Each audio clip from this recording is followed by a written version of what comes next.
SIT ಕಚೇರಿಯಲ್ಲಿ Mohanty marathon meeting ಮಾಡ್ತಾ ಇದ್ದಾರಂತೆ. ಮೀಟಿಂಗ್ ಮೇಲೆ ಮೀಟಿಂಗ್.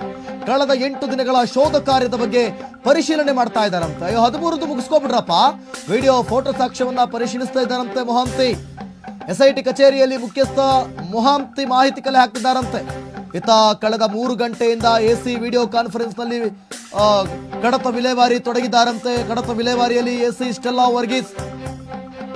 ಯಾಕೆ 13 ಬಿಟ್ಕೊಂಡು ಮಾಡ್ತಾ ಇದ್ದೀರಿ ನೀವು? 13 ಕೂಡ ಮುಗಿಸ್ಬೇಕಲ್ವಾ? ಈಗ ಇವತ್ತು 9ನೇ ದಿನಕ್ಕೆ ಕಾಲಿಟ್ಟಿದೆ ಅಲ್ಲ, 9ನೇ ಇದಕ್ಕೆ ಕಾಲಿಟ್ಟಿದೆ ಅಲ್ವಪ್ಪ ಇವತ್ತು.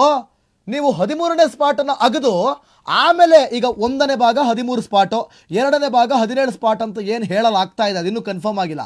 1ನೇ ಭಾಗದಲ್ಲಿ 13 ಸ್ಪಾಟನ್ನು ನೀವು ಮಾರ್ಕ್ ಮಾಡಿಕೊಂಡು ನೀವು 13ನೇ ಸ್ಪಾಟನ್ನು ಅಗಿಯದೇನೆ ಯಾಕೆ 13ನೇ ಸ್ಪಾಟನ್ನು ಖಾಲಿ ಉಳಿಸ್ಕೊಂಡು ಮ್ಯಾರಥಾನ್ ಮೀಟಿಂಗ್ ಮಾಡ್ತಾ ಇದ್ದೀರಿ? ಇದನ್ನು ಮುಗಿಸ್ಕೊಂಡು ಇದರಲ್ಲಿ ಇದೆಯಾ ಇಲ್ವಾ ನೋಡಿಕೊಂಡು ಇದರಲ್ಲಿ ಏನಾದರೂ ಸಿಕ್ಕಿದ್ರೆ ಅದನ್ನು ಕೂಡ ಎತ್ಕೊಂಡು ಆಮೇಲೆ ನೀವು ಮೀಟಿಂಗ್ ಮಾಡ್ಬೋದಿತ್ತಲ್ವಾ? ಏನು ನಡೀತಾ ಇದೆ ಇಲ್ಲಿ? ನಮಗೆ ನೋಡಿ SIT ತಂಡದ ಮೇಲೆ ನಂಬಿಕೆ ಇದೆ, ನಮಗೆ ಪ್ರಣವ್ ಮೊಹಂತಿ ಮೇಲೆ ನಂಬಿಕೆ ಇದೆ. ದಕ್ಷ ಅಧಿಕಾರಿ, ಪ್ರಾಮಾಣಿಕ ಅಧಿಕಾರಿ, ಇಲ್ಲಿ ಯಾವುದೇ ರೀತಿಯ ಅಡೆತಡೆಗಳು ಆಗೋದಿಲ್ಲ ಅನ್ನುವಂಥ ನಂಬಿಕೆ ವಿಶ್ವಾಸವೂ ಕೂಡ ನನಗಿದೆ.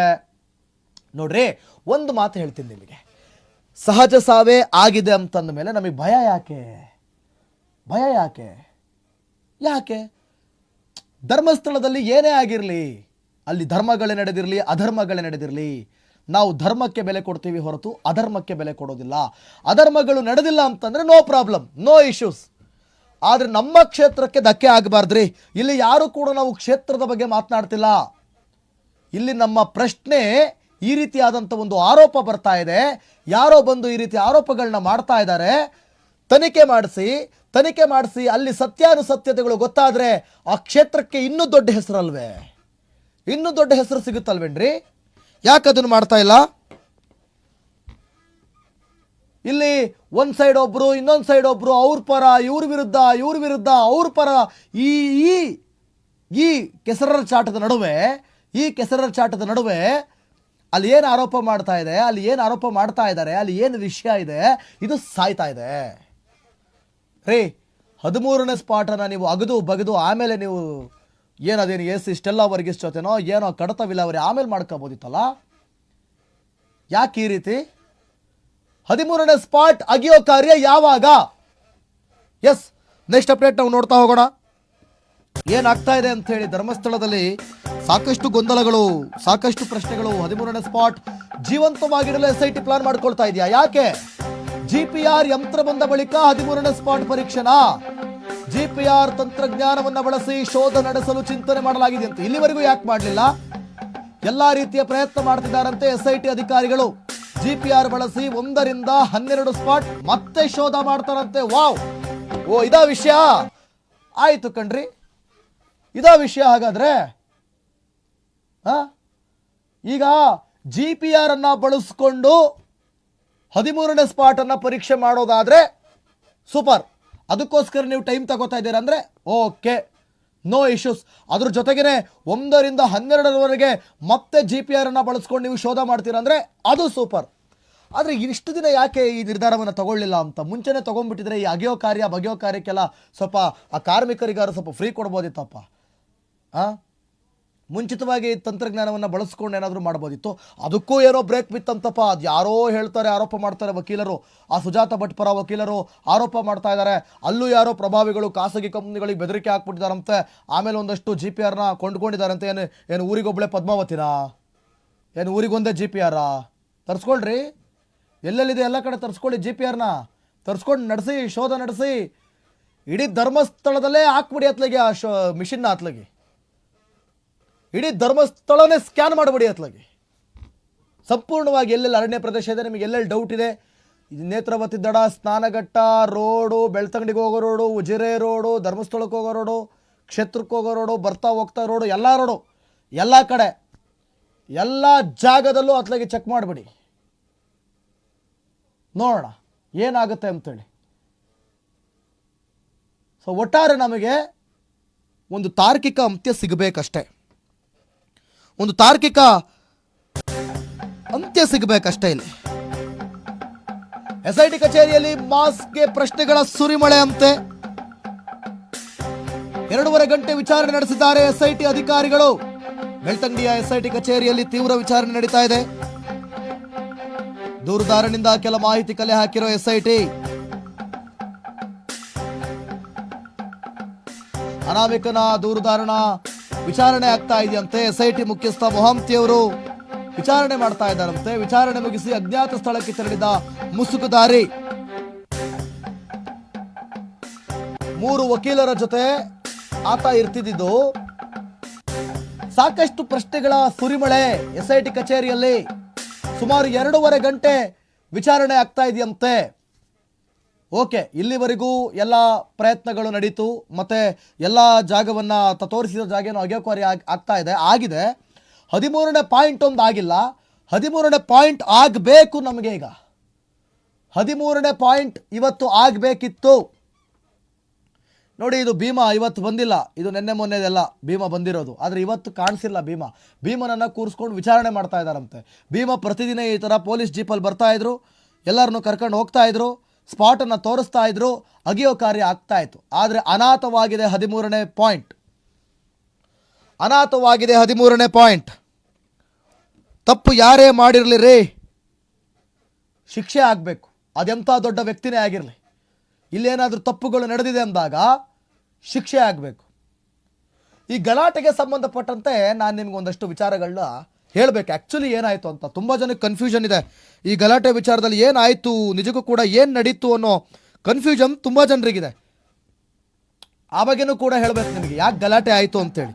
ಯಾರು ಕೂಡ ನೀವು ಕನ್ಫ್ಯೂಸ್ ಆಗಬೇಡಿ. ಧರ್ಮಸ್ಥಳ ಅಸ್ಥಿಪಂಜರ ರಹಸ್ಯ ಪ್ರಕರಣದ ತೀವ್ರ ತನಿಖೆ ಆಗ್ತಾ ಇದೆ. 10ಕ್ಕೂ ಹೆಚ್ಚು ವ್ಯಕ್ತಿಗಳನ್ನು ಕರೆದು ಎಸ್ಐಟಿ ವಿಚಾರಣೆಯನ್ನು ನಡೆಸಿದೆಯಂತೆ. ಪ್ರಕರಣಕ್ಕೆ ಸಂಬಂಧಿಸಿದಂತೆ ಮಾಹಿತಿ ಮತ್ತು ಸಾಕ್ಷ್ಯಾಧಾರವನ್ನ ಕಲೆ ಹಾಕಿದಾರಂತೆ. ಸುಮಾರು 15ಕ್ಕೂ ಹೆಚ್ಚು ಜನರ ವಿಚಾರಣೆ ಈವರೆಗೆ. 15 ಜನಕ್ಕೂ ಹೆಚ್ಚಿನ ಜನರನ್ನ ವಿಚಾರಣೆ ಮಾಡಲಾಗಿದೆಯಂತೆ. ಪರವಾಗಿಲ್ಲ, ತನಿಖೆ ನಡೀತಾ ಇದೆ, ಯಾವುದೇ ಕಾರಣಕ್ಕೂ ಕೂಡ ನಿಲ್ಲಬಾರದು.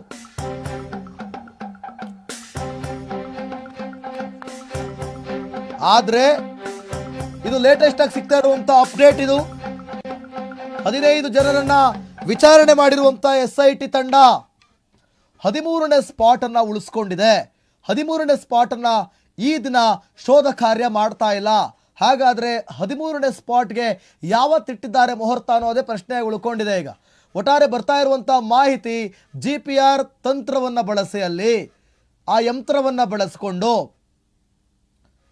ಸ್ವಲ್ಪ ಟೆಕ್ನಿಕಲಿ ಸ್ಟ್ರಾಂಗ್ ಆಗಿ ಇಲ್ಲಿ ಶೋಧ ಕಾರ್ಯವನ್ನು ಮಾಡ್ತಾರೆ ಅಂತ ಹೇಳಲಾಗ್ತಾ ಇದೆ.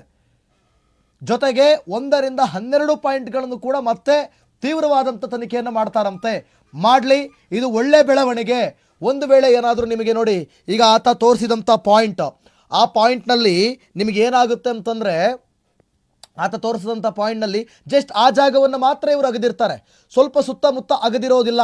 ಆಗ ಇವರು ವಾಪಸ್ ಮತ್ತೆ GPR ಯಂತ್ರವನ್ನು ಬಳಸಿಕೊಂಡ್ರೆ ತಾಂತ್ರಿಕವಾಗಿ, ಆಗ ಆ ಜಾಗದಲ್ಲಿ ಎಲ್ಲಾದರೂ ಸ್ಕೆಲಿಟಾನ್, ಮೂಳೆಗಳು, ತಲೆಬುರುಡೆ ಕಾಣಿಸ್ಬೋದಾ ಅನ್ನೋದು ಗೊತ್ತಾಗುತ್ತೆ. ಮತ್ತೆ ಆ ಭಾಗವನ್ನು ಅಗೆಯೋ ಸಾಧ್ಯತೆ ಇದೆ. ಯಾಕಂದರೆ ಅನಾಮಿಕ ಫುಲ್ ಕಾನ್ಫಿಡೆನ್ಸ್ನಲ್ಲಿದ್ದಾನೆ. ನಾನು ಇದೇ ಜಾಗದಲ್ಲಿ ಹೂತಿಟ್ಟಿದ್ದೆ, ಸ್ವಲ್ಪ ಆ ಕಡೆ ಈ ಕಡೆ ಸ್ಥಾನಪಲ್ಲಟ ಆಗಿರ್ಬೋದು ಅನ್ನೋ ಕಾನ್ಫಿಡೆನ್ಸ್ ಮೇಲೆ ಈ ಅನಾಮಿಕ ಇರೋದು. ಆದರೆ ಇವತ್ತು ಅನಾಮಿಕ ಯಾಕೆ ಕಾಣ್ತಾ ಇಲ್ಲ ಅನ್ನೋದೇ ಪ್ರಶ್ನೆಗಳು. ಈಗ ನಮಗಿರೋದು ಒಬ್ಬನೇ ಸಾಕ್ಷ್ಯಾಧಾರ. ಆತ ಏನಾದರೂ ಮಿಸ್ ಆದರೆ ಬಹಳ ಕಷ್ಟ ಆಗುತ್ತೆ ನಮಗೆ ಈ ತನಿಖೆಯಲ್ಲಿ.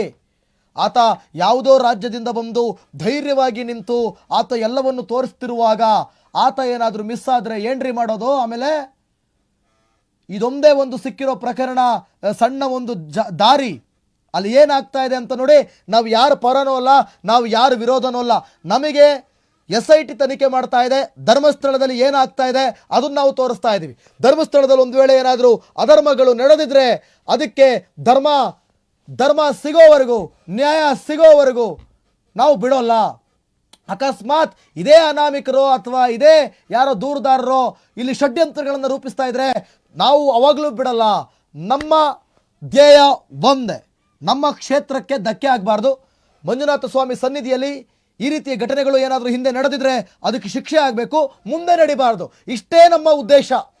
ನಮಗಿಲ್ಲಿ ಯಾರ್ದು ಕೂಡ ಪರ್ಸ್ನಲ್ ನಮಗೆ ಬೇಕಾಗಿಲ್ಲ.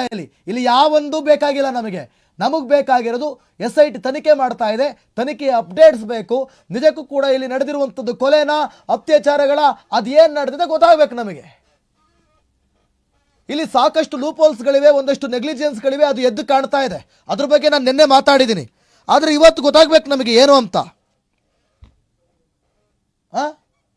ಆತ 15 ವರ್ಷ ಆದಮೇಲೆ ಬಂದು ಪಾಪ ಆತ ಇಂತಿಂಥ ಜಾಗದಲ್ಲಿ ಅಂತ ನೆನಪಿಟ್ಕೊಂಡು ಹೇಳ್ತಿದ್ದಾನಲ್ಲ, ಆತ ಹೇಳಿರೋ ಜಾಗದಲ್ಲಿ 2 ಕಡೆನಾದರೂ ಅಸ್ಥಿಪಂಜರ ಸಿಕ್ಕಿದೆಯಲ್ಲ, ಲಿಟ್ರಲಿ ಶಾಕಿಂಗೇ ಅದು. ಅದೇನು ತಮಾಷೆ ಮಾತಲ್ಲ. ಏನು ಸಿಗಲೇ ಇಲ್ಲ ಅಂತಂದಾಗ ಗುಂಪಲ್ಲಿ ಗೋವಿಂದ ಗಾಳಿಯಲ್ಲಿ ಗುಂಡು ಅನ್ಬೋದಿತ್ತು. ಸಿಕ್ತಲ್ವಾ? ಅದು ಸಿಕ್ಕಿರೋದು ಪುರುಷನದೇ ಆಗಿರಲಿ ಮಹಿಳೆದೇ ಆಗಿರಲಿ, ಸಿಕ್ತಲ್ವಾ? ಅಷ್ಟೇ ಇಂಪಾರ್ಟೆಂಟು, ಅದೇ ಇಂಪಾರ್ಟೆಂಟು. ಇಡೀ ಕರ್ನಾಟಕ ರಾಜ್ಯ, ಇಡೀ ದೇಶ ಭಕ್ತಿಯಿಂದ ನಂಬಿರುವಂಥ ಜಾಗಕ್ಕೆ ಧಕ್ಕೆ ಆಗಬಾರ್ದು, ಅಷ್ಟೇ, ಬೇರೆ ಏನಿಲ್ಲ. ಆ ಹೆಣ್ಣು ಮಗಳಿಗಾದ ಅನ್ಯಾಯ ಇನ್ಯಾರಿಗೂ ಆಗಬಾರ್ದು. ಪಾಂಗಳ ಬಳಿ ಗಲಾಟೆ, 100 ಜನರ ವಿರುದ್ಧ FIR. ಪ್ರತಿಭಟನಾಕಾರರ ವಿರುದ್ಧ 7 ಕೇಸ್ಗಳು ದಾಖಲಾಗಿವೆ. ನೇತ್ರಾವತಿ ಬಳಿ ನಿನ್ನೆ ಗಲಾಟೆ ಆಗಿತ್ತು, ಉದ್ವಿಗ್ನ ಪರಿಸ್ಥಿತಿ ನಿರ್ಮಾಣ ಆಗಿದೆ. ಈಗಲೂ ಕೂಡ ಬೂದಿ ಮುಚ್ಚಿದ ಕೆಂಡ ಅಲ್ಲಿ. ಸ್ಥಳದಲ್ಲಿದ್ದ ಪೊಲೀಸರ ದೂರು ಆಧರಿಸಿ 4 FIR ಮಾಡಲಾಗಿದೆಯಂತೆ. ಅದರಲ್ಲಿ 3 ಸುಮೋಟೋ ಪ್ರಕರಣ ದಾಖಲಿಸಿಕೊಂಡಿದ್ದಾರಂತೆ ಪೊಲೀಸ್ನವರು.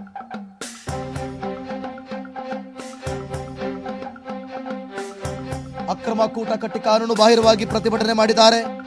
BNS ಕಾಯ್ದೆ 189 to 190 ಅಡಿ ಪ್ರಕರಣ ದಾಖಲಾಗಿದೆ. ಈ ಪ್ರಕರಣ ದಾಖಲಾದ ಬಳಿಕ ಒಂದಷ್ಟು ಬೆಳವಣಿಗೆಗಳು, ಒಂದಷ್ಟು ಬದಲಾವಣೆಗಳು ಆಗ್ತಾ ಇದೆ. ಅಲ್ಲಿ ಪ್ರತಿಭಟನಾಕಾರರ ವಿರುದ್ಧ 7 ಕೇಸ್ಗಳು ದಾಖಲಾಗಿದೆ. ನೇತ್ರಾವತಿ ಬಳಿಯ ಪಾಂಗಳದಲ್ಲಿ ನಿನ್ನೆ ಗಲಾಟೆ ಆಗಿದೆ. ಹಾಗಾದ್ರೆ ಏನಾಯ್ತು ಅಲ್ಲಿ? ನಿಜಕ್ಕೂ ನಡೆದಿದ್ದೇನು?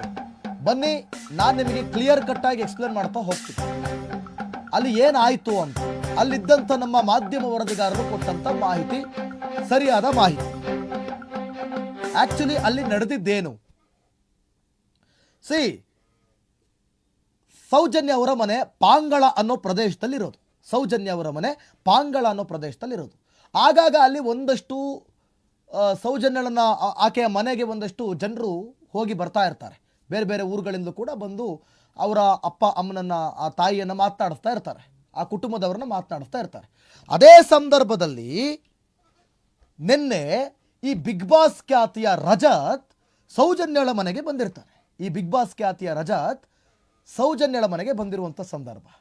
ಈ ಸಂದರ್ಭದಲ್ಲಿ ಅಲ್ಲಿದ್ದಂಥ ಒಂದು ಯೂಟ್ಯೂಬರ್ಸ್ಗಳು, ಒಂದಿಬ್ಬರು ಯೂಟ್ಯೂಬರ್ಸ್ಗಳು, ಸ್ಥಳೀಯವಾಗಿದ್ದಂಥ ಯೂಟ್ಯೂಬರ್ಸ್ಗಳು ಅವರಿಗೆ ನೋಡಿ, ಅಲ್ಲಿದ್ದಾರೆ ನೋಡಿ ಅವರೆಲ್ಲ, ರಜತ್ ಆ ಮನೆಗೆ ಬಂದಿದ್ದಾರೆ ಅಂತ ಗೊತ್ತಾಗುತ್ತೆ. ಈ ಯೂಟ್ಯೂಬರ್ ಇದಾನಲ್ಲ, ಈ ಯೂಟ್ಯೂಬರ್ ಏನು ಮಾಡ್ತಾ ಇದ್ದ ಅಂತಂದರೆ, ಈಗ ಈತ ಒಬ್ಬ ಪತ್ರಕರ್ತ. ಈಗ ನಾವು ಕೂಡ ಪ್ರತಿದಿನವೂ ಕೂಡ ಧರ್ಮಸ್ಥಳದ ಸುದ್ದಿಯನ್ನು ನಾವು ನಿಮಗೆ ತೋರಿಸ್ತಾ ಇದ್ದೀವಿ. ಏನಾಗ್ತಾ ಇದೆ, ಏನು ನಡೀತಾ ಇದೆ, ನಮಗೆ ನ್ಯಾಯ ಬೇಕು, ನಮಗೆ ಯಾರೇ ತಪ್ಪು ಮಾಡಿರಲಿ ಶಿಕ್ಷೆ ಆಗಬೇಕು ಅಂತ ತೋರಿಸ್ತಾ ಇದ್ದೀವಿ. SIT ತನಿಖೆ ಮಾಡ್ತಾ ಇದೆ, ಹಿಂಗೆ ನಡೆದಿದೆ ಅಂತ ನಾವು ಯಾರೂ ಕೂಡ ಹೇಳೋದಕ್ಕಾಗೋದಿಲ್ಲ. ಈಗ ಯಾರ ಮೇಲೆ ಆರೋಪ ಬರ್ತಾ ಇದೆ ಅಂಥೇಳಿ, ಯಾರ ಮೇಲೆ ಆರೋಪ ಬರ್ತಾ ಇದೆಯಲ್ಲ ಅವರೇ ಮಾಡಿದ್ದಾರೆ ಅಂತಲೂ ಕೂಡ ನಾವು ಹೇಳೋಕ್ಕಾಗೋದಿಲ್ಲ, ಅಥವಾ ಅವರು ಮಾಡಿಲ್ಲ ಅಂತಲೂ ಕೂಡ ಹೇಳೋದಕ್ಕಾಗೋದಿಲ್ಲ, ಅಥವಾ ಇನ್ಯಾರೋ ಮಾಡಿದ್ದಾರೆ ಅಂತಲೂ ಕೂಡ ಹೇಳೋದಕ್ಕಾಗೋದಿಲ್ಲ.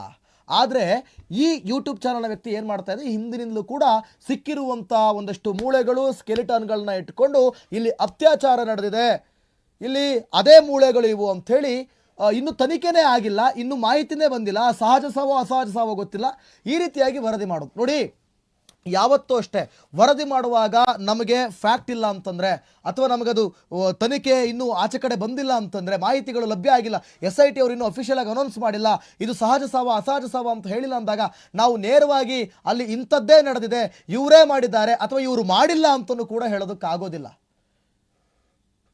ಇವರು ಈಗ ಅದನ್ನು ಸಹಜ ಕೊಲೆ ಅಂತಲೂ ಹೇಳೋಕ್ಕಾಗೋದಿಲ್ಲ, ಸಹಜ ಅಂತಲೂ ಹೇಳೋಕ್ಕಾಗೋದಿಲ್ಲ. ಕೊಲೆಯೂ ಇರಬಹುದು, ಅತ್ಯಾಚಾರವೂ ನಡೆದಿರಬಹುದು, ಯಾವುದು ಬೇಕಾದರೂ ಇರ್ಬೋದು. ಆದರೆ ಇವರು ಹಿಂಗೇ ನಡೆದಿದೆ ಅಂತ ಹೇಳ್ತಿದ್ರಿಂದ ಒಂದಷ್ಟು ಜನರಿಗೆ ಇಲ್ಲಿ ಸ್ಥಳೀಯವಾಗಿ ಉದ್ವಿಗ್ನ ಮನಸ್ಥಿತಿ ನಿರ್ಮಾಣ ಆಗಿತ್ತು.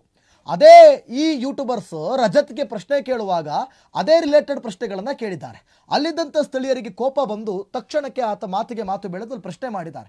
ಏನು ಕೇಳ್ತಾ ಇದೆಯಾ, ಏನು ಮಾಡ್ತಾ ಇದೆಯಾ ನೀನು ಅಂಥೇಳಿ ಮಾತಿಗೆ ಮಾತು ಬೆಳೆದು ಅವರಿಗೆ ಜಗಳ ಆಗಿದೆ. ಅಲ್ಲಿ ಒಂದು 50ರಿಂದ 100 ಜನ ಇದ್ದವರು ಗಂಟೆಗೊಂದ್ಸಲಿ 100, 200 ಆದರೂ 500 ಆದರೂ 1000 ಜನ ಆದರೂ ಹೀಗೆ ಸಾಕಷ್ಟು ಜನ ಸೇರ್ಕೊಂಡ್ಬಿಟ್ರು. ಆಗ ರಜತ್ ಅಲ್ಲಿಂದ ಹೊರಟೋಗ್ತಾರೆ, ಬಿಗ್ ಬಾಸ್ ಖ್ಯಾತಿಯ ರಜತ್ ಅಲ್ಲಿಂದ ಹೊರಟೋಗ್ತಾರೆ. ಅವ್ರು ಹೇಳ್ತಾರೆ, ಯಾಕೆ ನಾನು ಇದ್ರ ಬಗ್ಗೆ ನಾನು ಮಾತನಾಡಲಿಲ್ಲ ಅಂತಂದರೆ, ಆತ ಬಿಗ್ ಬಾಸಿಂದ ಬಂದಂಥ ಸಂದರ್ಭದಲ್ಲಿ ಆತ ಏನೋ ಮಚ್ಚಿಡ್ಕೊಂಡು ಲಾಂಗ್ ಹಿಡ್ಕೊಂಡು ರೀಲ್ಸ್ ಮಾಡಿದ್ದಕ್ಕೆ ನನಗೆ ಆಗಲೇ ರೌಡಿ ಶೀಟರ್ ಹಾಕೋಕ್ಕೆ ಪ್ರಯತ್ನ ಮಾಡಿದರು. ಈಗೇನಾದರೂ ನಾನೇನಾದರೂ ಮಾತನಾಡಿದರೆ ಅಥವಾ ಅಲ್ಲಿ ಬೈಯೋದಕ್ಕೋ ಅಥವಾ ಹೊಡೆಯೋದಕ್ಕೋ ಹೋಗಿದ್ದಿದ್ರೆ ನನ್ನ ಮೇಲೆ ತುಂಬ ಪ್ರಾಬ್ಲಮ್ ಆಗ್ತಾಯಿತ್ತು ಅಂತ ರಜತ್ ಹೇಳಿದರೆ. ಅವ್ರ ಪರ್ಸನಲ್, ಅದು ಅವ್ರವ್ರ ಇಷ್ಟ. ಆಮೇಲೆ ಅಲ್ಲಿನ ಯೂಟ್ಯೂಬರ್ಸ್ಗೆ ಪೆಟ್ಟು ಬಿದ್ದಿದೆ. ಅಲ್ಲೊಂದು ಇಬ್ಬರು ಮೂರು ಜನಕ್ಕೆ ಅವರನ್ನು ಸ್ಥಳೀಯ ಆಸ್ಪತ್ರೆಗೆ ದಾಖಲು ಮಾಡಲಾಗಿದೆ. ಇನ್ನು ಅಲ್ಲಿಗೆ ಹೋದಂಥ ಅವರ ಬೆಂಬಲಿಗರು ರಾತ್ರಿ ಅವರನ್ನು ನೋಡೋದಕ್ಕೆ ಹೋದಂಥ ಸಂದರ್ಭದಲ್ಲಿ ರಾಜ್ಯದ ಖಾಸಗಿ ವಾಹಿನಿಯ ವರದಿಗಾರರೊಬ್ಬರು ಅಲ್ಲಿ ಸುದ್ದಿ ಮಾಡೋದಕ್ಕೆ ಅಂತ ಹೋಗಿದ್ದಾರೆ. ಆವಾಗ ಇವ್ರ ಕಡೆಯವರು ಅವ್ರ ಮೇಲೆ ಹಲ್ಲೆ ಮಾಡಿದ್ದಾರೆ. ಒಂದು ಹೇಳ್ತೀನಿ ನಾನು, ಅವ್ರ ಕಡೆಯವರು ಇವ್ರ ಮೇಲೆ ಹಲ್ಲೆ ಮಾಡೋದು, ಇವ್ರ ಬೆಂಬಲಿಗರು ಅವ್ರ ಮೇಲೆ ಹಲ್ಲೆ ಮಾಡೋದು, ಮಾಧ್ಯಮಗಳ ಮೇಲೆ ಹಲ್ಲೆ ಮಾಡೋದು, ಇದು ಏನು ಪ್ರಯೋಜನ? ಇದರಿಂದ ಏನು ಸಿಗುತ್ತೆ ಸರಿ?